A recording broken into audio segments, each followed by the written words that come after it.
ঈদের পরিচয়টাকে জানা দরকার আমাদের। ঈদটা কোথায় থেকে আসলো? রাসূল করিম সাল্লাল্লাহু আলাইহি ওয়াসাল্লাম যখন মক্কা থেকে হিজরত করে যখন মদিনায় যান, যাওয়ার পরে দেখলেন সাহাবায়ে কেরাম বছরে 2 দিন আনন্দ করেন।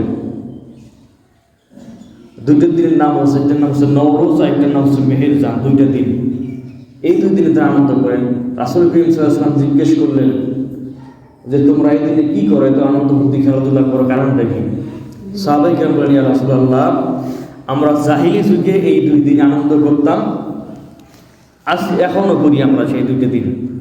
তখন আল্লাহ রাসূল সাল্লাল্লাহু আলাইহি ওয়াসাল্লাম বললেন, আল্লাহ রাব্বুল আলামিন তোমাদের সেই 2 দিনের পরিবর্তে আরো 2টা দিন দিচ্ছেন আনন্দ করার জন্য। একটা হচ্ছে ঈদুল ফিতর, একটা হচ্ছে ঈদুল আযহা। বলেন সুবহানাল্লাহ। এটা হচ্ছে ঈদের ইতিহাস। ঈদ সর্বপ্রথম শুরু হয় মদিনায়, হিজরত করার পরে সর্বপ্রথম ঈদ মদিনা থেকে শুরু হয়। এবার আসেন ঈদুল ফিতর আসলে কি, কেমন ঈদুল ফিতরটা আমরা আদায় করি? ঈদ শব্দের অর্থ হচ্ছে আনন্দ হওয়া, খুশি হওয়া ইত্যাদি বোঝায়। কিসের আনন্দ? গুনাহ মাফের আনন্দ। সুবহানাল্লাহ বলেন।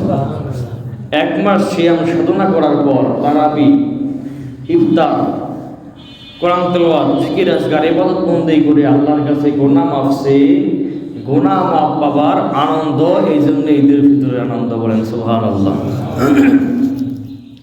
এখন যে রোজা রাখলোই না, তার কি কোনো আনন্দ আছে নাকি? তার তো গুনাই মাফ হয় নাই, ঠিক কিনা? তার তো আনন্দই নেই।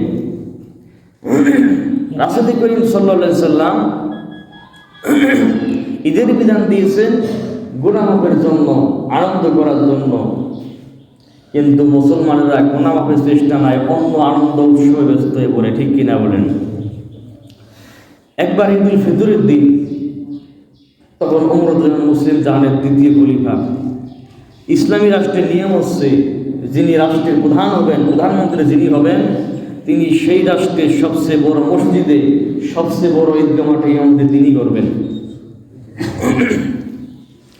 ওমর রাদিয়াল্লাহু মুসলিম জাহানের খলিফা ঈদের নামাজের জন্য সমস্ত মুসল্লিরা সেই ঈদগাহ মাঠে বসে আছে, কিন্তু ওমর রাদিয়াল্লাহু নাই। তাই ঈদের দিনে যদি ইমাম না থাকে কেমন লাগে? খারাপ লাগবে কিনা? মুসল্লির সরকারে কিন্তু ইমাম সাহেব নাই। হযরত আবু হুরায়রা রাদিয়াল্লাহু সাহাবীদেরকে নিয়ে বললেন, চলো আমরা খোঁজ নেই ওমর রাদিয়াল্লাহু কেন আসলেন না। মাঠ থেকে তারা গেলেন, ওমর রাদিয়াল্লাহু বাড়িতে গেলেন। গিয়ে দেখতে পেলেন ওমর রাদিয়াল্লাহু ঘরের দরজা জানালা সব কিছু বন্ধ করে দিয়ে বসে বসে কাঁদতেছে ঘরের মধ্যে। আবু হুরায়রা রাদিয়াল্লাহু ঘরে ঘোরাঘুরি করলেন, চতুর্দিকে থেকে বন্ধ দরজা জানলা। টাকাটাই করলেন, আমিরুল মুমিনিন দরজা খুলুন, আমরা আসছি আপনার কাছে, আপনি কেন ঈদগাহ গেলেন না? হয়তো দরজা খুলে দিলেন। আবু হুরায়রা ভিতরে ঢুকলেন, জিজ্ঞেস করলেন, আমিরুল মুমিনিন সবাই তো অপেক্ষা করতেছে আপনার জন্য নামাজ পড়বে, কিন্তু আপনি কেন গেলেন না ঈদগাহ মাঠে? হযরত ওমর বললেন, আবু হুরায়রা, আজকের খুশির দিন, আনন্দের দিন, আমি কাঁদতেছি। আজকে খুশি তো তাদের জন্য যারা গুনাহ মাফ করতে পেরেছে, তাদের জন্য আনন্দের দিন। কিন্তু আমি জানি না আমার জীবনে গুনাহ মাফ হয়েছে কিনা। সুবহানাল্লাহ। চিন্তা